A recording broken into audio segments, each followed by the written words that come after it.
The 22nd letter is Kaaf, as if you're saying kilogram or calf. Calf is pronounced from the back of the tongue, but actually closer to the mouth, opposite of the Qauf articulation point. Calf, Qauf, Qauf, calf, calf, Qauf. Now, there is a difference between calf and Qauf, so you need to be careful with the mouth open in Qauf. Qauf. Calf is slightly soft. Examples of calf in the Quran.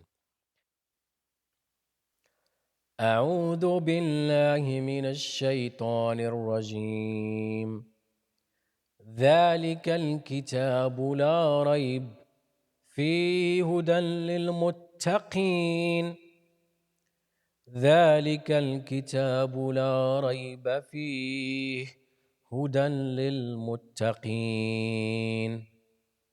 ألف لام ميم.